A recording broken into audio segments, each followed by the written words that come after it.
শিক্ষা সংক্রান্ত গুরুত্বপূর্ণ আপডেট পেতে অবশ্যই চ্যানেলটিকে সাবস্ক্রাইব করুন, পাশে থাকা বেল আইকনটিতে অবশ্যই ক্লিক করুন।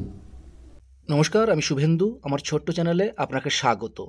ডিএ সংক্রান্ত অত্যন্ত গুরুত্বপূর্ণ একটা আপডেট আজকের আনন্দবাজার পত্রিকাতে উঠে এসেছে, সেটাই আপনাদের সঙ্গে শেয়ার করতে চাই। দেখুন, নয়া বছরে ডিএ ফয়সলার আশায় রাজ্যের কর্মীরা।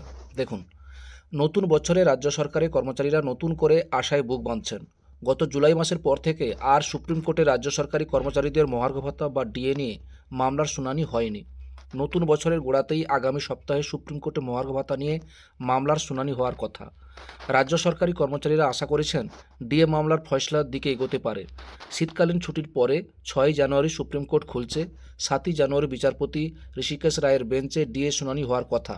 এই মামলার সঙ্গে যুক্ত এক আইনজীবী বলেন, 14ই জুলাই সুপ্রিম কোর্টে শেষ শুনানির সময় বিচারপতি বলেছিলেন ডিএ মামলার বিষয়ে বিস্তারিত শুনানি প্রয়োজন।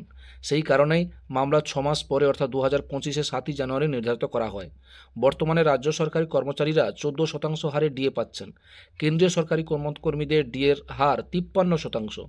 সরকারি কর্মচারী সংগঠনের দাবি, কেন্দ্র ও রাজ্যের মধ্যে যে ফারাক, সেই ফারাক প্রাপ্য আরও 39% ডিএ রাজ্য সরকারকে দিতে হবে। রাজ্য সরকারি পরিষদের সভাপতি দেবাশিস শীল বলেন, আদালতের রায় ছাড়া ডিএ নিয়ে ইতিবাচক সিদ্ধান্ত সম্ভব নয়। তাই আদালতের এই শুনানি খুবই গুরুত্বপূর্ণ। এতদিন তো শুনানির দিনই পাওয়া যাচ্ছিল না।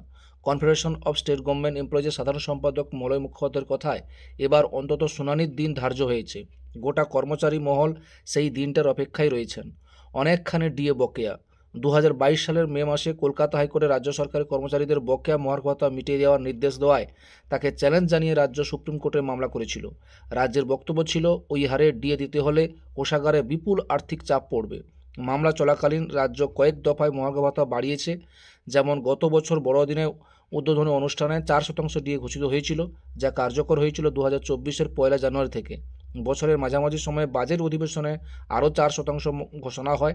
কেন্দ্রীয় সরকারি কর্মীদের সঙ্গে রাজ্য সরকারি কর্মীদের ডিএর ফারাক থেকেই গিয়েছে। এই ছিল একটা আপডেট আমাদের সঙ্গে শেয়ার করলাম। ভিডিওটি দেখার জন্য অসংখ্য ধন্যবাদ।